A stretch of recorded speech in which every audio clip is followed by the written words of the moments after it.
Hello and welcome to JDTV News. My name is Selma. And I'm Gavin. And we're the best hosts in the history of television. We're so great that we can even predict what's going to be on the show today. That's right, Gavin. Today on the show, we have an inside look at the FAFSA, the scoop on matchmakers, DDF is going to state, and the governor made this month Career and Technical Education Month? All that and more coming up on JDTV News.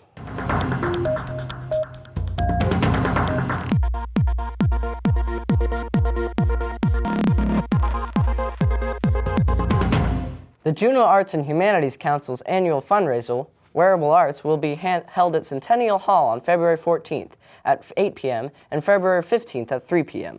If you're not familiar with the event, it's a fashion show that displays pieces of art made by local artists. This theme is juxtaposition.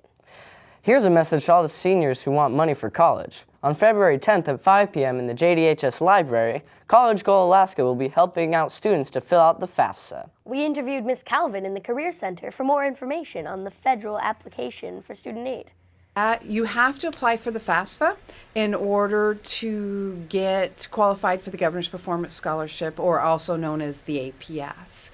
It's a way for students to be able to qualify for any kind of financial aid. When you do your FAFSA, you get what's called an estimated family contribution notice, and that tells you how much the federal government expects your family to pay for you to go to college. And so they take those numbers and pass them on to the schools that you've applied to, and then they go from there and decide whether or not you get any additional financial aid or not. If you need some help with filling out the FAFSA, to come to Financial Aid Night, or the FAFSA Night, which is the 10th, which is next Tuesday, 5 o'clock here at JDHS. I would also encourage you to apply for your PIN number before you come to FAFSA Night. So you go on to FAFSA.gov, and that's FAFSA as in Sam, A.gov, and get a PIN number, because you will need to have that to electrically sign for the FAFSA. Rule of thumb is first come, first serve. Once the money runs out, the money's gone. So we highly encourage you to do it as soon as you can.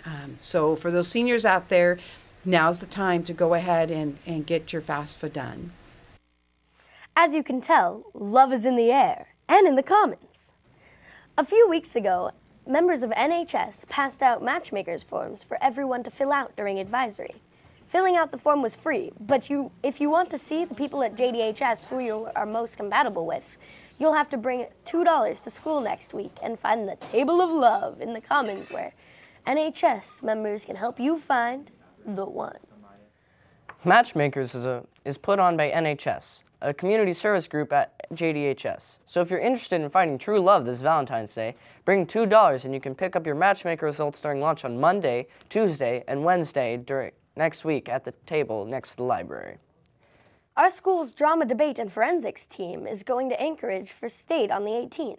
Drama Debate and Forensics, otherwise known as DDF, is an acting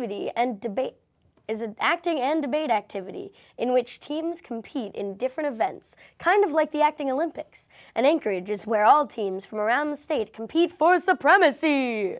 Okay, Selma, let's calm down a bit. Sorry, Gavin.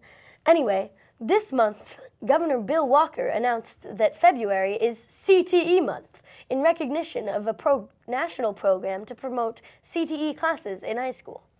CTE stands for Career and Technical Education. Some of the CTE classes offered at JDHS include Auto Shop, CAD, and this zero-hour video production class.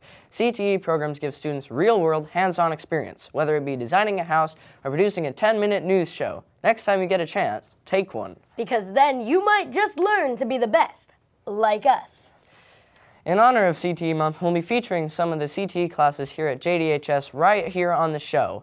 Recently, Hal and I went and checked out a class that is using computers to design things that you may have seen or used around town. Juneau Douglas High School is one of the few schools in the area to offer a class that teaches students about computer-aided design through the use of AutoCAD. Computer-aided design is very simply what CAD in AutoCAD stands for. The program allows students to use both two-dimensional and three-dimensional renderings on a computer that can be used as master plans for projects. In recent years, the class has been working with city architects to implement some of the projects that students design. AutoCAD's a computer program used in engineering and design and architecture. It's kind of like a souped-up version of an Etch-a-Sketch.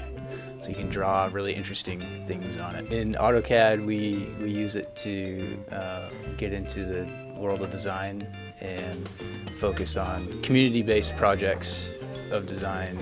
So we do things, we've done bus stops and different bike racks and benches and city parks, but all with an interesting twist to them so they're not just really plain and simple and boring. Right now we're working on a project to rebuild Chicken Yard Park. Chicken Yard Park is this scrappy, rundown park that has a driveway going through it. We're working on that. We just recently finished one where we were building benches for the Seawalk downtown. It's pretty fun to design stuff, but it's a lot of hard work and you have to put in a lot of time outside of class. But in the end, it's beneficial if you want to go down the engineering or architectural road. Yeah, I would like to be an engineer or an architect. Those are my two main ideas. When I first started, I thought it would be really hard, but it's not, and it's easy and it's fun.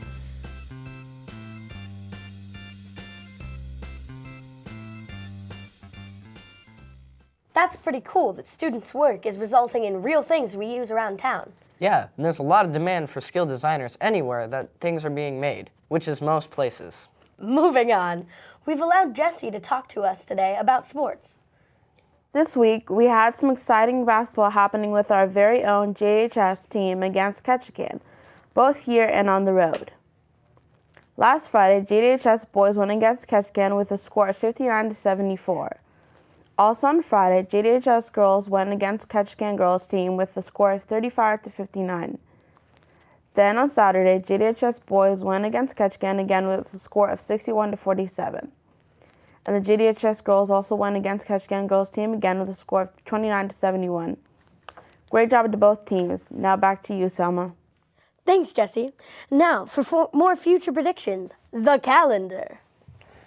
Today we have boys basketball versus TMHS at 4:30 p.m. Then we have boys junior varsity basketball versus Klawak at 6:15 p.m. Then boys varsity basketball versus TMHS at 8 p.m. We also have NOSB State at Seward. Tomorrow we have boys basketball versus TMHS at 4:30. Then boys junior varsity basketball at TMHS at 6:15 p.m. Then we have boys varsity basketball at TMHS at 8 p.m. NOSB State at Seward. On Sunday, NOSB State is still at Seward.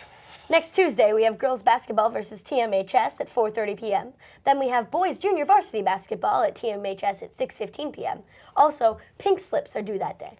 Next Thursday, there will be no school because the parent-teacher conference is at 12 p.m., then again at 4 p.m.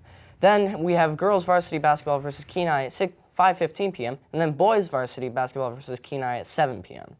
On Friday, there will still be no school due to parent-teacher conferences at 10 a.m. Now it's time for the weather with Kyle. Let's find out what the sky is going to be up to. Kyle? Thanks, guys. If you like the winter, you're going to love the next few days. So today it's going to be snowing with a high temperature of 10 degrees and a low temperature of 7 degrees.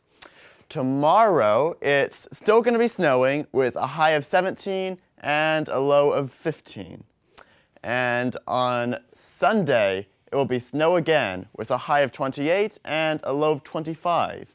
On the Eagle Crest front, it's closed. So that's about all, so back to you guys at the desk. Thanks, Kyle.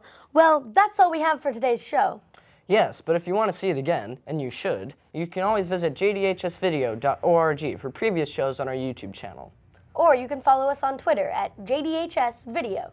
Tune in next week for more JDTV news.